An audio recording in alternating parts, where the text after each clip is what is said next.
രാഹുൽ മാങ്കൂട്ടത്തിന്റെ വിഷയമാണല്ലോ ഇപ്പോ ചർച്ച. തദ്ദേശ സ്വയംഭരണ തിരഞ്ഞെടുപ്പൊക്കെ എന്തായോ എന്ന് പോലും അറിയാൻ ആളുകൾക്ക് ആഗ്രഹമില്ല. രാഹുലിനെ കിട്ടിയോ, രാഹുലിനെ പിടിച്ചോ, രാഹുലിനെ ജയിലിലാക്കിയോ, ബലാത്സംഗം, നിർബന്ധിത ഗർഭചിത്രം അടക്കമുള്ള കുറ്റങ്ങൾ ചുമത്തി ജീവപര്യന്തം വരെ ശിക്ഷ ലഭിക്കാവുന്ന കുറ്റങ്ങളാണ് രാഹുൽ മാങ്കൂട്ടത്തിനെതിരെ ചുമത്തിയിരിക്കുന്നത്.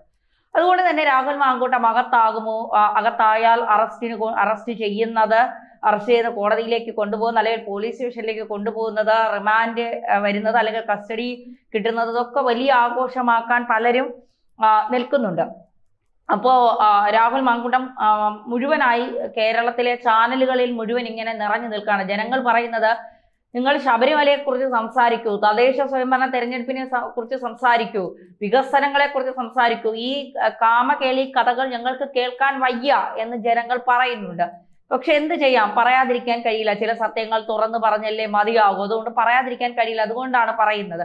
ചാനലുകൾക്ക് റേറ്റിംഗ് ആണ്. ഞങ്ങളെ സംബന്ധിച്ചിടത്തോളം റേറ്റിംഗിനും അപ്പുറം റേറ്റിംഗ് ഒന്നും ഞങ്ങൾക്കില്ല. കാരണം ജനങ്ങൾ കാണുന്നതാണ് ഞങ്ങളുടെ റേറ്റിംഗ് എന്ന് പറയുന്നത്. അതുകൊണ്ട് ഞങ്ങളെ സംബന്ധിച്ചിടത്തോളം ഇതിലെ സത്യങ്ങൾ, ഇരയ്ക്ക് നീതി കിട്ടണം. അത് ഏത് ഇരയാണ്, ആരാണ് ഇര എന്നുള്ളത് ജനങ്ങളാണ്, അല്ലെങ്കിൽ കോടതിയാണ് തീരുമാനിക്കേണ്ടത്. കോടതിയിൽ ഒരു കേസ് വരുമ്പോൾ ആ കേസിനെ കോടതി എല്ലാ തലങ്ങളിലും നോക്കി പഠിച്ചുകൊണ്ടാണ് കോടതി ആ കേസിൽ വിധി പറയുന്നത്. അല്ലാതെ ചാനലിലെ ജഡ്ജിമാരോ ഞങ്ങളടക്കം ഇവിടെ ഇരുന്ന് പറയുന്നത് ഒന്നുമല്ല കോടതിയുടെ കാര്യം എന്ന് പറയുന്നത്. ഇപ്പൊ ഇന്നലെ ഞാൻ മറ്റൊരു കാര്യം എനിക്ക് പ്രേക്ഷകരോട് പറയണം. അതിന് മുൻപ് ഒരു കാര്യം പറയാനുള്ളത്, ഇന്നലെ ഒരു ചാനൽ ചർച്ചയിൽ ഒരു അവതാരകൻ, ഒരു പിന്നെ എന്താ പറയുക, ഏഷ്യനെറ്റിൽ നിന്നൊക്കെ വന്നിട്ട് പിന്നീട് അവിടെ നിന്ന് മതിയാക്കി പിന്നീട് ഇപ്പോ CPM-ന്റെ പിന്നെ കേഡറായി പ്രവർത്തിക്കുന്ന ഒരു മാധ്യമപ്രവർത്തകൻ, ആ മാധ്യമപ്രവർത്തകൻ ഇന്നലെ പറയുന്ന ഒരു വാചകം ഞാൻ കേട്ടു. സ്ത്രീക്ക് ചിലപ്പോൾ 10 കൊല്ലം 25 കൊല്ലം കഴിഞ്ഞിട്ടായിരിക്കും പരാതി കൊടുക്കണമെന്ന് തോന്നുന്നത്. അതുകൊണ്ട് സ്ത്രീ അപ്പൊ പരാതി കൊടുക്കുക. ആ പരാതിക്കാണ് അവിടെ വാല്യൂ. ആ പരാതി നിങ്ങൾ പിന്നെ പരാതി ഉണ്ടോ, അല്ലെങ്കിൽ ആ പരാതിക്ക് മേൽ കേസെടുത്തോ എന്നുള്ളതാണ് നോക്കാനുള്ളത്. എൻ്റെ പൊന്നു മാധ്യമ പ്രവർത്തക, നിങ്ങൾക്ക് നിയമത്തെക്കുറിച്ച് അറിയാമോ അറിയില്ലേ? അതിനെക്കുറിച്ചൊന്നും എനിക്കറിയില്ല. സിദ്ദിഖിന്റെ വിഷയം വന്നപ്പോൾ ആ ഇരയോട് കോടതി ചോദിച്ചതാണ്, ഫേസ്ബുക്കിലൊക്കെ നിങ്ങൾക്ക് സമയമുണ്ടായിരുന്നു, എന്നിട്ട് എന്തുകൊണ്ടാണ് നിങ്ങൾ ആ സമയത്ത് തൊട്ടടുത്ത പോലീസ് സ്റ്റേഷനിൽ പോകാത്തത്? നിർബന്ധിതമായി ബലാത്സംഗം ചെയ്തു, അല്ലെങ്കിൽ തന്നെ നിർബന്ധിതമായി ഉപദ്രവിച്ചു എന്ന് പറയുമ്പോൾ 1-2 തവണ ഉപദ്രവിച്ചെങ്കിൽ, അല്ലെങ്കിൽ 1 തവണ ഉപദ്രവിച്ചെങ്കിൽ എന്തുകൊണ്ടാണ് ആ പെൺകുട്ടിക്ക് തൊട്ടടുത്ത പോലീസ് സ്റ്റേഷനിലോ, അല്ലെങ്കിൽ തനിക്ക് പരാതി ഉണ്ട് എന്ന് കരുതി മുഖ്യമന്ത്രിക്ക് വീട്ടിലിരുന്ന് തന്നെ മെയിൽ അയക്കാമല്ലോ. പോലീസ് സ്റ്റേഷനിൽ ഒരിടവും പോകണ്ട, വീട്ടിലിരുന്ന് തന്നെ മുഖ്യമന്ത്രിക്ക് മെയിൽ അയക്കാം. അതിനുള്ള എല്ലാ സംവിധാനങ്ങളും മുഖ്യമന്ത്രിയുടെ ഓഫീസ് സജ്ജീകരിച്ചിട്ടുണ്ട്. അപ്പോ എന്തുകൊണ്ടാണ് പോകാത്തത്? അതൊരു ചോദ്യമല്ലേ? 10-15 വർഷം കഴിഞ്ഞിട്ട് ഒരാളോട് വൈരാഗ്യം തോന്നാൻ, എന്നാ പിന്നെ അവനൊന്ന് ജീവിതത്തിൽ രക്ഷപ്പെട്ടു. അന്ന് ഞാനും അവനും തമ്മിൽ സ്നേഹത്തിലായിരുന്നു, ഇപ്പൊ അവൻ ലൈഫിലൊന്ന് രക്ഷപ്പെട്ടു, ഇതെനിക്ക് കണ്ട് സഹിക്കാൻ പറ്റുന്നില്ല, എന്നാ അവനെ ഞാനും തമ്മിൽ പിരിഞ്ഞിട്ടൊരു 35 വർഷമായി.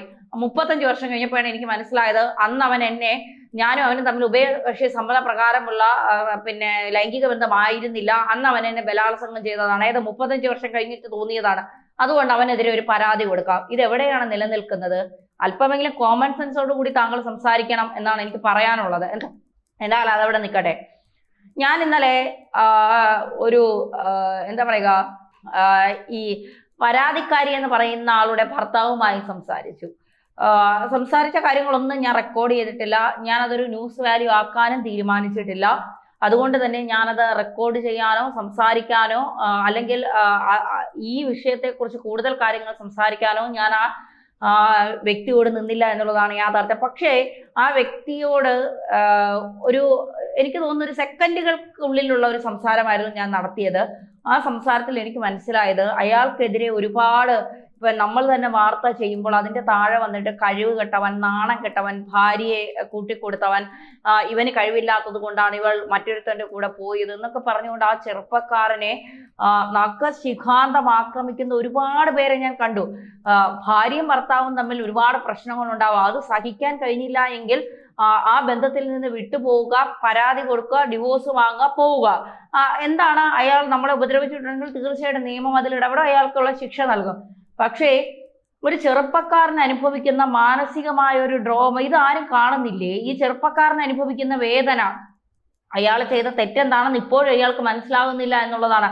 അയാളുടെ ഓരോ വാക്കിലും എനിക്ക് തോന്നുന്നു തന്നോടൊപ്പം ഇത്രയും നാള് ജീവിച്ച തൻ്റെ പാതിയെ ഒരു വാക്കുകൊണ്ട് പോലും തള്ളി പറയാതെ മോശമായി ഒരു വാക്കുകൊണ്ട് പോലും ചിത്രീകരിക്കാത്ത ആ ചെറുപ്പക്കാരനോട് എനിക്ക് വല്ലാത്ത ബഹുമാനം തോന്നുന്നു എന്നുള്ളതാണ്. കാരണം ഇവിടുത്തെ ഇര എന്ന് പറയുന്നത് രാഹുൽ മാങ്കൂട്ടമോ പരാതിക്കാരിയാണ് എന്ന് ഞാൻ വിശ്വസിക്കുന്നില്ല. ഇവിടുത്തെ ഇര എന്ന് പറയുന്നത് ആ ചെറുപ്പക്കാരനാണ്. സമൂഹം മുഴുവൻ, എനിക്ക് തോന്നുന്നു കേരളത്തിലെ ആളുകൾ മുഴുവൻ അയാളെ വല്ലാത്ത തരത്തിൽ അതായത് മോശക്കാരനാക്കുന്നുണ്ട്, അയാൾക്കെതിരെ കമന്റുകൾ വർഷിക്കുന്നുണ്ട്, അയാളെ സമൂഹത്തിൽ പിച്ച് ചീന്തുന്നുണ്ട്, കാർട്ടൂണൊക്കെ വരച്ചുകൊണ്ടാണ് അയാൾക്കെതിരെ പിന്നെ സൈബർ അറ്റാക്കുകൾ നടക്കുന്നത്. ഇവള് പോയപ്പോ നീ എന്ത് നോക്കിക്കൊണ്ടിരുന്നാടാ, നിനക്ക് കഴിവില്ലാത്തത് കൊണ്ടല്ലേ ഇവള് പോയത്, കഴിവുണ്ടായിരുന്നെങ്കിൽ ഇവള് കല്യാണം കഴിഞ്ഞ് ആയ ഒരു സ്ത്രീ എങ്ങനെയാണ് പോകുന്നത് എന്നൊക്കെ ചോദിച്ചുകൊണ്ട് വളരെ മോശം കമന്റുകൾ. എനിക്ക് തോന്നുന്നത് യഥാർത്ഥ ഇര അത് പ്രേക്ഷകരോ അല്ലെങ്കിൽ കോടതിയോ തീരുമാനിക്കുക. എന്തായാലും ഞാൻ പ്രേക്ഷകർക്ക് വിട്ട് നിങ്ങൾ തീരുമാനിക്കുക ആരാണ് യഥാർത്ഥ ഇര എന്നുള്ളത്. അതായത് ഇവിടെ ഈ പരാതിക്കാരിയുടെ ഫോണുകൾ ഇപ്പോൾ ശാസ്ത്രീയമായ പരിശോധനയ്ക്ക് നൽകിയിട്ടുണ്ട്. നിർബന്ധിച്ച് ഗർഭചിത്രം നടത്തി എന്ന് പറയുന്ന ഈ 3 ആഴ്ചയോളം ഇവർ പിന്നെ ഗർഭം 3 ആഴ്ചയോളം ഗർഭം 3 മാസത്തോളമാണോ 3 ആഴ്ചയോളമാണോ എന്ന് എനിക്ക് വ്യക്തതയില്ല. എന്തായാലും ഗർഭമുണ്ടായിരുന്നു. അപ്പോൾ ഇവര് ആശുപത്രിയിലൊന്നും പോവാതെ ഉള്ള ഒരു മരുന്നുകൾ വാങ്ങി കഴിച്ചുള്ള ഗർഭചിത്രമാണ് നടത്തിയതെന്ന് പറയുന്നു. ഈ 3 ആഴ്ച അല്ലെങ്കിൽ ഈ ഗർഭം ഇവരുടെ വയറ്റിൽ ഉണ്ടായ സമയത്ത് ഈ രാഹുൽ മാങ്കൂട്ടം ഇവരെ ചതിക്കുകയാണെന്ന് അറിഞ്ഞപ്പോൾ എന്തുകൊണ്ടാണ് ഇവർ പരാതി കൊടുക്കാത്തത്? അല്ലെങ്കിൽ ഈ നേരത്തെ ഇവരെ വിവാഹ വാഗ്ദാനം നൽകി പീഡിപ്പിച്ചു എന്ന് പറയുന്നത്, വിവാഹം കഴിഞ്ഞ ഒരു സ്ത്രീയെ എങ്ങനെയാണ് വിവാഹ വാഗ്ദാനം നൽകി പീഡിപ്പിക്കാൻ കഴിയുന്നത്? അത് കോടതി തന്നെ പറഞ്ഞിട്ടുള്ളതാണ്. വിവാഹം കഴിഞ്ഞ ഒരു സ്ത്രീയെ ഒരിക്കലും വിവാഹ വാഗ്ദാനം നൽകി പീഡിപ്പിക്കാൻ കഴിയില്ല. ഈ അടുത്ത കാലത്ത് കോടതി തന്നെ പറഞ്ഞ ഒരു കാര്യമാണ്. അങ്ങനെ പറഞ്ഞുകൊണ്ട് ഇനി കോടതിയിലോട്ട് വരണ്ട എന്നുള്ളത്. നമ്മൾ ഒരാളുമായി എന്താ പറയുക,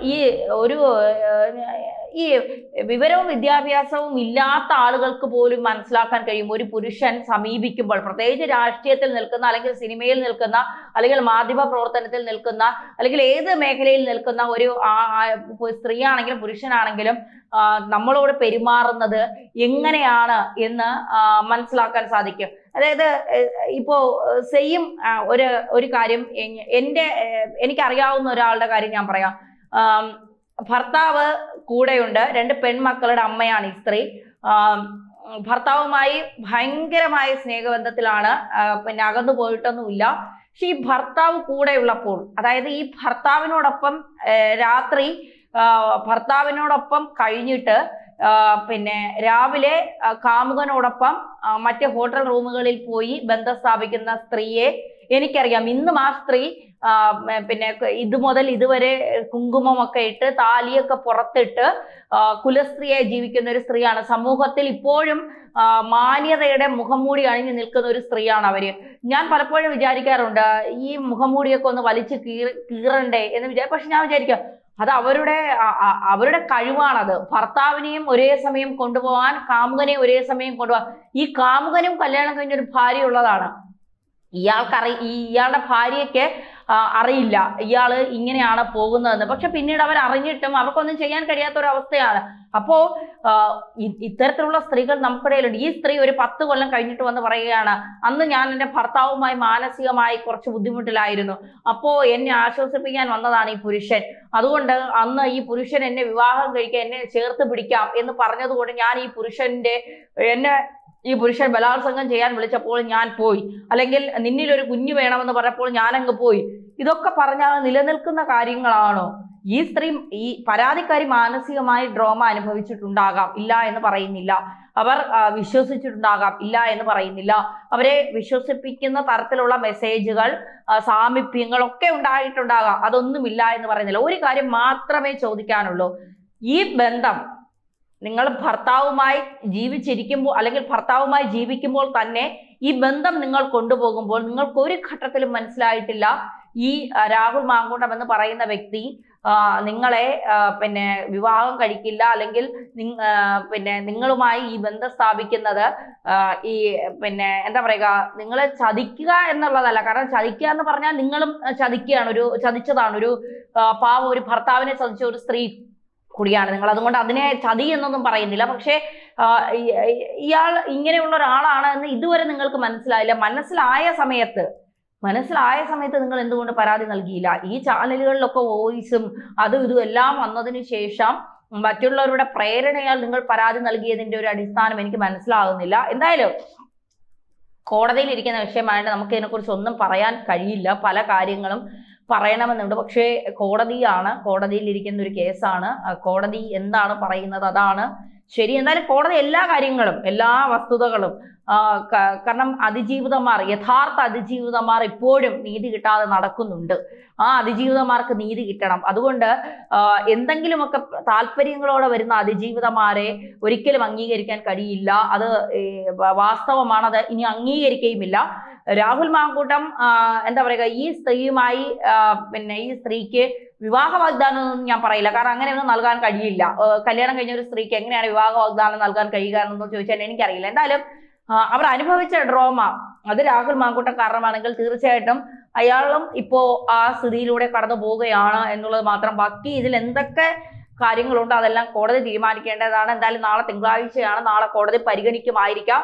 മുൻകൂർ ജാമ്യാപേക്ഷ പരിഗണിച്ചാൽ രാഹുൽ മാങ്കൂട്ടത്തിന് മുൻകൂർ ജാമ്യാപേക്ഷ കിട്ടുമോ അതോ മാറ്റി വയ്ക്കുമോ? കോടതി എല്ലാം നമുക്ക് കണ്ടറിയാം. എന്തായാലും യഥാർത്ഥ ഇര ഞാൻ വിശ്വസിക്കുന്നത് ആ പരാതിക്കാരിയുടെ ഭർത്താവ് തന്നെയാണ്.